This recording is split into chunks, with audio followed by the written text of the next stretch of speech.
Lui avec ses mêmes paroles, mais ça m'a donné un petit conseil là. Tu t'es ici allé, c'est vous l'évangéliser. Agalwa bute kulo agalwa anongona yo bute kulo agalwa aweniawo isia balo eli ebengune nyonsoro mandlo za nkisi kunya bayungula ngame kusi lezi ala biamso yalo évangile demande la parole à nous à l'Ibédabou Centre. Bienvenue au rendez-vous du Sikamamba aujourd'hui. Et comme nous savons, nous venons, le Sikamamba c'est le rendez-vous de l'apprentissage et de la compréhension du message prophétique de Melsa Bagengrio, le Christ manifesté de l'humanité noire, révélatrice de la région d'Ema. Aujourd'hui, pour notre éducation spirituelle, donc pour la nourriture de nos âmes, nous allons ensemble écouter l'évangile du prophète. Oiseau cuit qui vient du ciel, répond. Oiseau nous dit que lorsque Abalago, le Père créateur, a voulu faire descendre une partie de ses enfants sur terre, il appela Guamanadodo la terre, la mère nourricière, et lui parla du mieux qu'il put.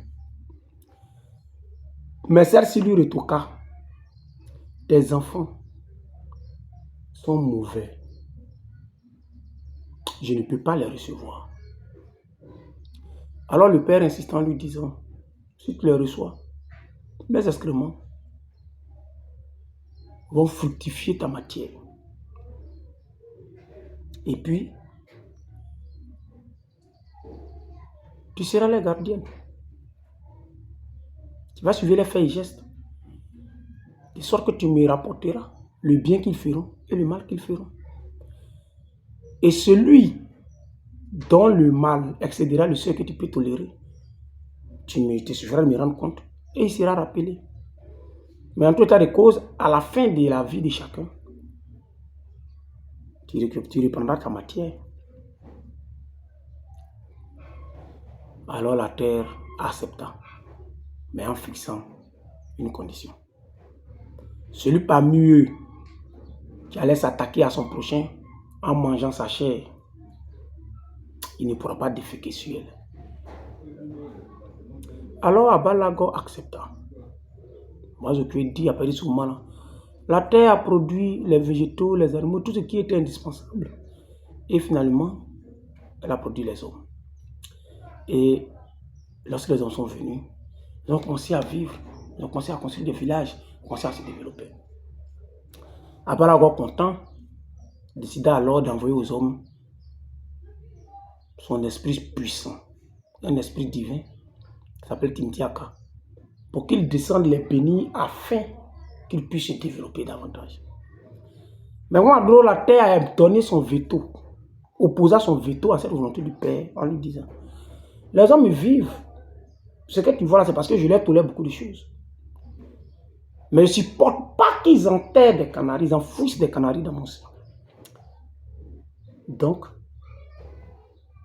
avant qu'ils ne reçoivent Timtiaka pour mieux vivre, il faut qu'ils déterrent tous les canaris qu'ils ont enterrés en moi. Et le Père va accepter. Alors que dit que c'est pour cela que le Père a envoyé Melsa Bagengrio chez les Yamatriques. Pour que par l'enseignement de la messe de nuit, ils puissent recevoir Timtiaka en déterrant les canaris qu'ils ont enfouis.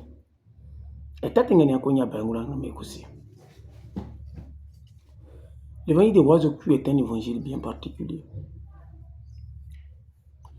C'est l'évangile en réalité qui nous explique l'origine de la messe de nuit. L'évangile de Dante nous explique comment on fait la messe de nuit. Comment la messe de nuit se pratique. Dans quelle période elle se pratique. Et comment on la pratique. Quel est l'intérêt, l'important du koussou dans la messe de nuit. Mais celui qui nous dit pourquoi on fait la messe. Oiseau ne parle pas de Timtiaka. Celui qui, Date ne parle pas de Timtiaka, excusez-moi. Mais le prophète qui vient nous parler de Timtiaka, qui nous dit pourquoi on fait la messe de nuit, c'est Oiseau. C'est pourquoi son évangile a pris d'un intérêt la région d'Ema. Et surtout, son évangile a un intérêt particulier lorsque on est de la période de la messe de nuit. C'est un évangile qu'on doit visiter pendant la messe de nuit. Avant même la messe de nuit, mais pendant la messe de nuit. Parce que c'est lui qui permet de savoir pourquoi on fait la messe de nuit. Alors nous allons le visiter progressivement. Il nous dit que lorsque le Père créateur a voulu faire descendre ses enfants, une partie de ses enfants sur terre, il appela la terre, il lui parla du mieux qu'il voulait. Mais la terre a refusé. Au prétexte que les enfants, ils ne sont pas bons.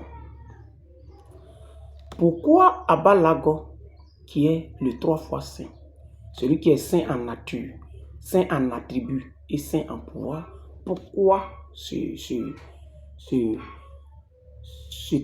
cette personne divine-là, originelle, peut avoir des enfants qui ne sont pas bons, qui sont maléfiques, au point où la terre refuse de les recevoir? C'est la première question qu'il faut se poser. Pour répondre à cette question-là, il faut remonter à d'autres évangiles. Le premier évangile auquel il faut remonter, c'est l'évangile de Dévrocraquilon. Nous savons qu'à l'origine, Abba Lago a créé les esprits dans la pureté, dans les cieux. Mais nous savons aussi que les esprits-là, ils en sont fait la guerre parce qu'il y a un groupe qui s'est laissé corrompre par le mal. Et donc, ce groupe contre le mal a engagé la guerre dans les cieux. Et ce groupe a été vaincu. Le groupe a été vaincu. Et ce groupe a été condamné dans les prisons célestes. Voilà. Et donc, quand la terre dit au Père créateur que je ne peux pas les voir parce qu'ils sont mauvais, c'est-à-dire que dans les cieux, il y avait deux groupes. Il y a les esprits saints, qui sont ceux qui sont restés fidèles à Dieu. Et puis il y a les esprits maléfiques qui sont allés faire la guerre à Dieu aux côtés de leur chef qui est connu, qu'on appelle Dévrocraquilon, le fils du mal. Voilà. Et donc on dit que avant qu'on veut faire descendre une partie des enfants sur terre, c'est de ce groupe-là qu'on parle. Ceux qui se sont laissés dominer par le péché, par le mal depuis les cieux, et qui ont été condamnés. Mais quand ils ont été condamnés, ce qu'il faut savoir, c'est qu'ils se sont repentis. En tout cas, la plupart s'est repentis. Les gens ont pleuré à Dieu. Parce que la souffrance dans les prisons célestes était pénible. L'évangile de Dévrocraquilon, on développe tout ça là-bas. On peut mieux comprendre ça le jour qu'on va les donner. Et donc, quand ils vont se repentir, qu'est-ce qui va se passer? Le Père créateur va décider, bon, d'accord. Comme ils se sont repentis, on sait que le pardon est une valeur divine. Abba Lago pardonne toujours à celui qui se repent et qui se confesse sincèrement à lui, qui se confesse à lui. Et donc, après ce moment-là, quand ils vont se repentir, ils vont se commencer à pleurer, Abba Lago va les retrancher des prisons célestes et va les envoyer dans un ciel qu'il a conçu pour eux, qu'on appelle Grepo. Grepo signifie, Gré c'est les villages, pour se sauver, racheter. Grepo c'est le village, le ciel du rachat, les villages rachetés. Donc ces esprits repentants, qui ont déjà goûté au mal, mais qui se repentent là, ce sont ces esprits-là, que Abba Lago va envoyer à Grepo, qui est le ciel du rachat. Pour que, vraiment, ils puissent atteindre le niveau de pureté qui leur donne la possibilité d'atteindre, d'aller dans les cieux saints, comme on peut dire ça ici. Voilà. Et donc, c'est depuis ce ciel-là, maintenant qu'Abba Lago va chercher la solution pour les purifier du péché. Et cette solution-là est trouvée dans l'évangile des Abdissé. Quand Ouadoké nous dit qu'Abba Lago a appelé la terre plus près du mieux qu'il pue, en réalité, il ne parle pas de Bamba Dodo, il parle du propriétaire de Bamba Dodo qui était Abdissé. C'est avec lui qu'Abba Lago a eu une convention avant d'utiliser la terre. Nous nous rappelons de cette convention. Et nous voyons que les thèmes de la convention qu'Abba Lago a vu à la terre, qui sont que quoi?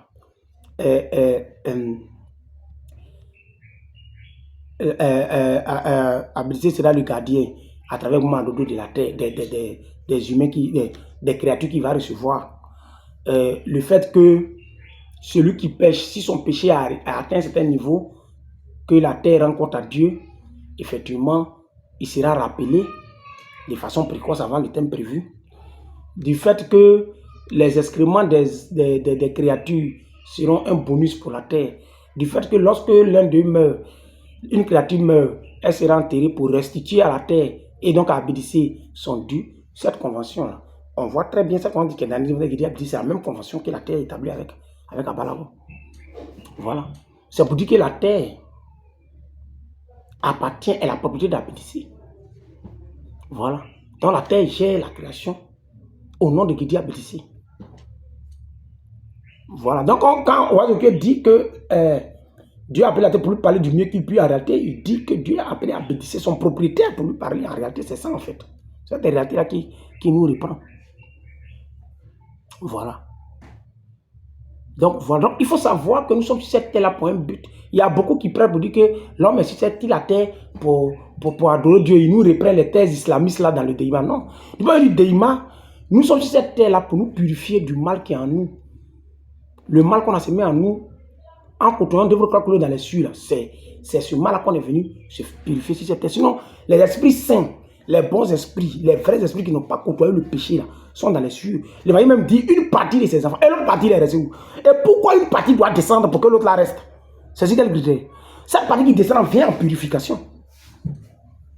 Parce que l'autre là n'a pas côtoyé Dieu, donc elle ne vient pas. Elle poursuit sa maturité vers la divinité. C'est un peu ça. Voilà. C'est ce qu'il faut savoir. Voilà. Donc, quand Ouazoké nous dit que la terre est une partie des enfants de Dieu, nous devons savoir que c'est nous qui sommes sur cette terre. Nous sommes des esprits repentants. Tu es cette terre, ça peut te purifier du péché qui est en toi. Il faut le savoir. Voilà. Et si tu es devenu un humain, tu as eu des vies avant de devenir un humain. De la même façon, quand tu vas aller au ciel, tu vas vivre une autre vie qui est la vie spirituelle, qui va s'accomplir dans le divin, dans la vie divine. C'est comme ça aussi que tu as eu des vies antérieures où tu as été dans la matière. Tu as été d'abord dans les eaux, dans la matière, dans les plantes, dans les animaux. Avant de devenir un humain, tu as connu des vies. Il faut le savoir. C'est pour cela, quand l'homme, il y a tous ces éléments-là.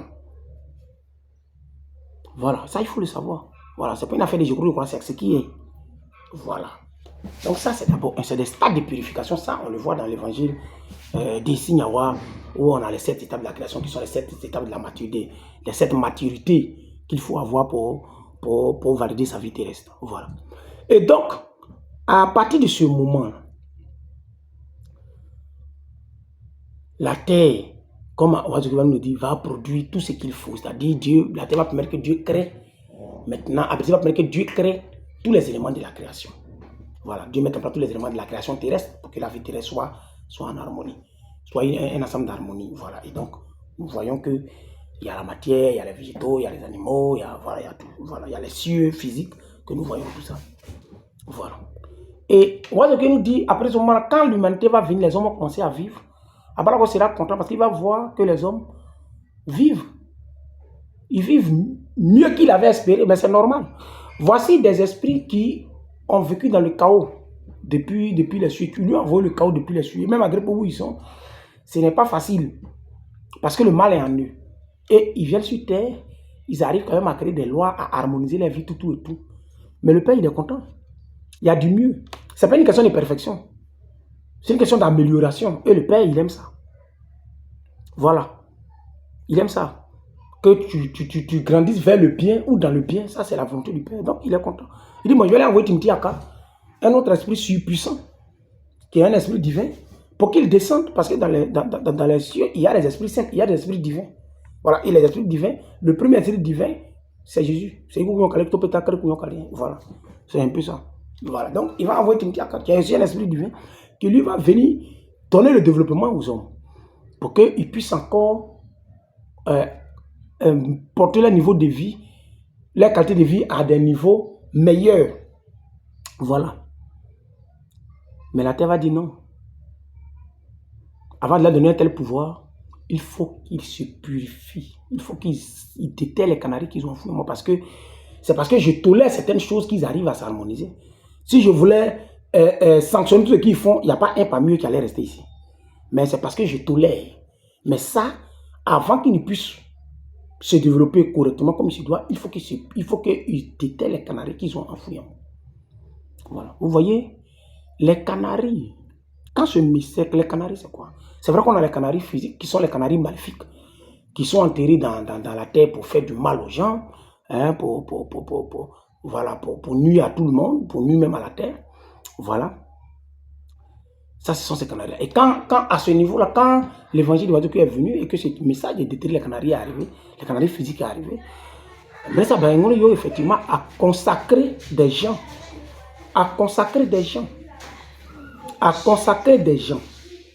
pour que ces gens-là, ils puissent déterrer les canaris sur l'ensemble du territoire. On se souvient de ces deux Yakuba-là, qui sont les plus célèbres parmi eux, pour lesquels Baïngano a prié, et qui se promenaient dans tous les coins pour déterrer les canaris. Voilà, pour déterrer les canaris. Mais quand ils ont déterré les canaris, qu'est-ce qui s'est passé par la suite? Ces gens-là, Baïngano leur avait dit, en dehors de l'an de prière, il ne fallait pas qu'ils prennent quoi que ce soit. Mais malheureusement, quand ils ont commencé à sillonner les endroits qui sont devenus populaires, qu'est-ce qu'ils faisaient? Ils prenaient. Ils ont commencé à exiger des poulets, des cabris, des cochons et tout, de l'argent pour pouvoir faire le travail. C'est-à-dire que Baïngano a mis fin à leur travail. Ces gens-là même sont considérés comme les pionniers des visionnaires au Déima. C'est à cause de ça que d'autres disent qu'il n'y a pas de vision au Déima. À cause de ces frères-là. Donc la mission. Donc Baïngano a mis fin à la mission. Vous comprenez? Voilà. Donc il y a eu cette étape de détruire les canaris physiques. Voilà. C'est un peu ça. Mais voilà, on nous dit que Baïngano pour que nous puissions, par la messe de nuit, nous déterrer les canaris afin de recevoir Timtiaka. Voilà. Ça veut dire quoi? Ça veut dire qu'à côté des canaris physiques, il y a des canaris spirituels. Voilà. Il y a des canaris spirituels. Ces canaris spirituels-là, c'est quoi? Les canaris spirituels, ce sont les péchés dominants qui sont enfouis en chacun de nous. Vous comprenez? Voilà. Ça veut dire enfouis en chacun de nous. Chacun de nous est un adorateur d'un canari qu'il a enfoui en lui. Il faut le savoir. Chaque homme est un adorateur d'un canari spirituel qui est enfoui en lui. Voilà. Quand toi, tu tires ton plaisir dans l'incrédulité, c'est-à-dire que tu aimes vivre dans l'oubli du souvenir de Dieu. Tu vis comme tu veux en dehors des normes de Dieu. Tu vis en ignorant l'existence de Dieu. Ça veut dire que le canari qui est enfoui en toi, dans la terre que tu es là, c'est l'incrédulité que tu adores. Quand toi tu tires plaisir de la jouissance de ce qui appartient à l'autre, c'est-à-dire de la convoitise, c'est le bien de l'autre qui te plaît. Ce qui appartient à l'autre qui te plaît. Tu désires ce qui appartient aux autres. Tu violes la dignité des autres par l'irrespect. C'est-à-dire que le canari qui est enfoui en toi, c'est la convoitise. Quand toi tu tires plaisir de l'impulsivité, de la colère, quand ça vient, il faut que tu manifestes pour que tu sois apaisé. Ça veut dire que le canari qui est en toi, c'est l'impulsivité que tu adores. Quand toi, ta vie là, c'est le mensonge. Il fait nuit, tu dis bonjour. Il fait jour, tu dis bonsoir. Et tu te plais dedans. C'est dans ça que tu gagnes tout. Ton canari que tu adores, c'est le mensonge. C'est lui qui enfuit en toi. Quand toi, qui vis dans les excès,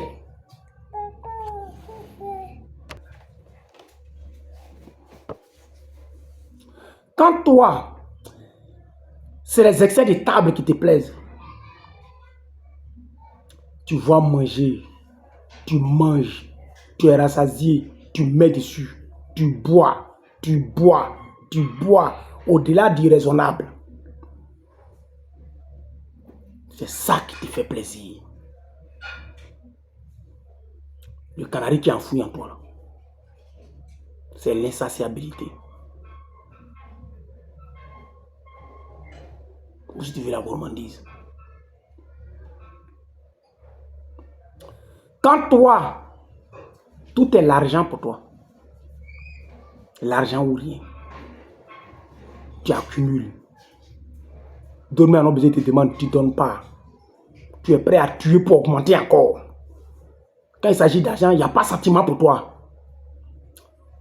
Ton canari que tu adores, qui est enfoui en toi, c'est la cupidité.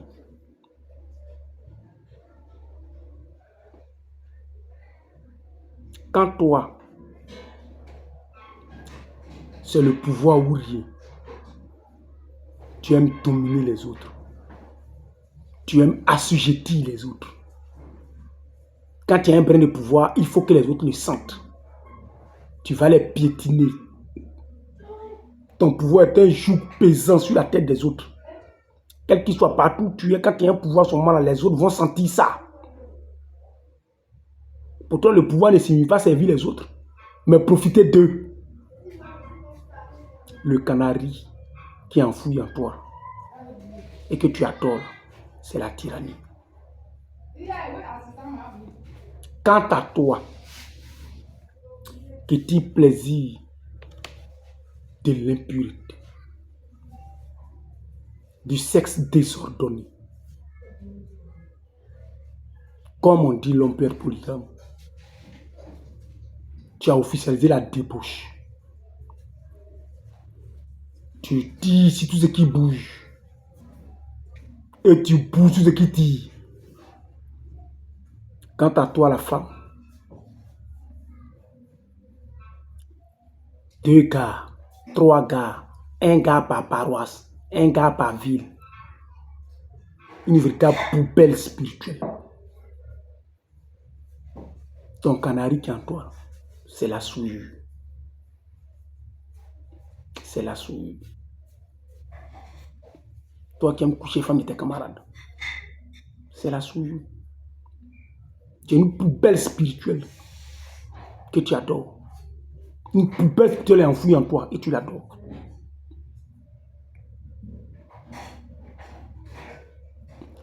Quand toi, ton cœur est content quand quelqu'un est malheureux, tu planifies des coups pour faire du mal aux gens qui sont autour de toi. Et quand il pleure, toi tu ris. Ça te fait plaisir. Le canari qui est en toi, c'est la méchanceté. C'est lui que tu adores. Tu ne sais pas pourquoi, mais quand les gens sont malheureux, tu te sens tu es content comme ça. Tu es un adorateur de la méchanceté, d'un canari, qu'on appelle la méchanceté qui est enfouie en toi. Quand toi, tu ne peux pas faire sacrifice pour quelqu'un, même pas pour toi, tu es toujours du côté des plus forts.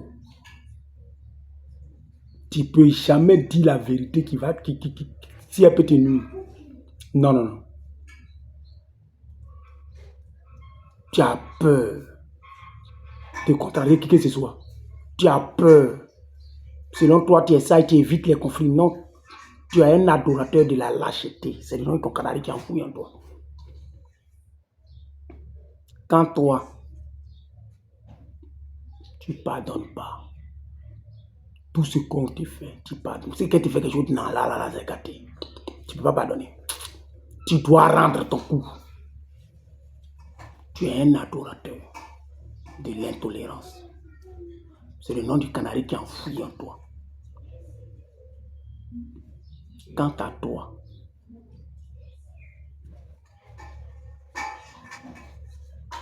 qui doit tout avoir au détriment des autres.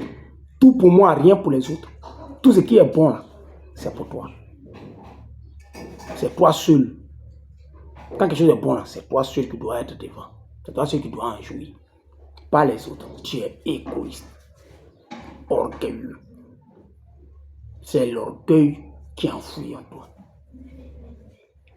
Alors, ces canaris qui sont enfouis à chacun de nous et qui déterminent sa nature par rapport au péché. C'est pour qu'on puisse les déterrer que Bagnorio a envoyé la messe de nuit. Afin qu'on puisse recevoir Timothy Aka. Parce que tant qu'ils sont en nous, on ne peut pas recevoir Timothy Aka. Tant que ce pied dominant là est en toi et te détermine, tu ne peux pas recevoir Timothy Aka. Donc c'est pour que tu puisses le déterrer que Bagnorio a envoyé la messe de nuit. Et tu vas le déterrer comment? En le confessant pendant la messe de nuit. Comment tu vas le déterrer là? C'est ça d'Andoni est venu expliquer. En te disant, il faut monter sur le Koussou. Car le Koussou est venu pour peser les bons et les mauvais. Donc monte sur le Koussou. Afin que, sur le Koussou, tu puisses confesser ce canari que tu as. Quel est ce péché là? Comment? Tu vas prendre un évangile ou un cantique qui le confesse. Sur toi, c'est le mensonge qui est ton canari. Quand tu montes sur Koussou, tu apprends l'évangile de Lorès. Ou tu apprends l'évangile des deux prophètes là. Voilà. Le nom m'échappe, ça va me revenir tout à l'heure. Voilà. Satimata et Satiloukou, voilà. Ces prophètes là. Voilà. Donc, pour que, quand tu vas prendre ça, que tu vas confesser, tu vas donner pour t'inscrire. C'est comme si tu confesses ce péché-là, du mensonge. Le chef de prière va prier pour que Dieu te purifie du mensonge. En ce moment-là, tu vas vivre ta messe de nuit, toute ta période-là, en t'abstenant de ce mensonge. Donc tu vas déterrer ce péché-là en toi. Tu vas enlever ce péché, déterrer ce caractère, que tu vas t'abstenir de ce péché-là et tu vas l'effacer en toi. Quand il sera totalement effacé en toi, en ce moment-là, Timothy Aka va descendre et te bénir parce que tu es digne de le recevoir. Pourquoi? Parce que pour voir Timothy Aka est un esprit divin pour le recevoir, il faut être pur de tout péché. Est-ce que vous voyez que pendant la messe de nuit, dans la messe de nuit, on s'abstient d'un certain nombre d'interdits, on se met dans les conditions de pureté qu'il faut, mais surtout pour se libérer du péché dominant qui nous empêche, qui met un barrage entre Timothy Aka et nous. Voilà. Donc quand tu as monté sur la croix, si toi, c'est la sorcellerie qui te fatigue, tu vas prendre l'évangile de Koubla Boké, par exemple, et par cet évangile-là, la sorcellerie tu vas confesser la sorcellerie, et ça va déterrer la sorcellerie en toi, et tu vas vivre ta messe de nuit en te privant de ce péché. Sur toi, c'est la bagarre qui te fatigue. Tu vas prendre l'évangile d'Adje Bounois, que vous connaissez le nom de Bobligo, voilà, ou bien son cantique. Et quand tu vas présenter ça à ton inscription, c'est comme ta confession de ce péché-là. Et tu vas le purifier en toi. Vous comprenez? Voilà, donc, prends la messe de nuit, chacun doit approcher les lésés et autres pour qu'il puisse te donner l'évangile ou bien le cantique qui va avec le péché, le canari qui est enfoui en toi, le péché dominant qui te fatigue, qui t'empêche d'harmoniser ta relation avec Dieu. Voilà. Et quand tu vas donner, quand tu vas monter sur la croix, que tu vas donner cet évangile-là, ou bien ce cantique-là, en ce moment-là, c'est comme si tu confesses cet évangile-là, ce péché-là sur la croix. Et donc, le Saint-Esprit va te bénir en purifiant, en signant ta confession, donc en te purifiant ce péché-là. Et maintenant, pendant la vie que tu vas pendant la médecine, en te privant, en t'abstenant de ce péché-là. Si tu étais un menteur, tu as évité de mentir. Si tu étais un coureur, tu as évité de courter. Si tu étais un palabre, tu as évité de palabre. Ainsi de suite. Quand tu vas t'abstenir de ça, que tu vas être purifié de ce péché-là, tu seras digne de recevoir Timothy Aka qui va te bénir. Voilà le principe de la messe de nuit. Et voici pourquoi nous avons envoyé la messe de nuit. On vient en messe de nuit pour une seule raison. Recevoir Timothy Aka. Comment? En manifestant la pureté de Jésus. Voilà. Voilà le principe de la messe de nuit. La messe de nuit, ce n'est pas des funérailles. Non. La messe de nuit, c'est un moment où on vient pour recevoir Timothy Aka. C'est le but. Comment recevoir Timothy Aka? En manifestant la pureté de Jésus. Voilà. Ça, c'est le principe. Donc, votre Dieu nous dit que nous venons en messe de nuit, ben nous venons en messe de nuit, pour que nous puissions déterrer la canal qui soit en nous pour recevoir du diacre. Alors, bel et bien, nous allons lancer en messe de nuit bientôt. Que chacun se dispose pour sa purification. Que chacun se dispose pour la purification de son cœur et de son âme. Que chacun se dispose pour la guérison de son esprit. Parce que l'esprit est malade du péché dominant.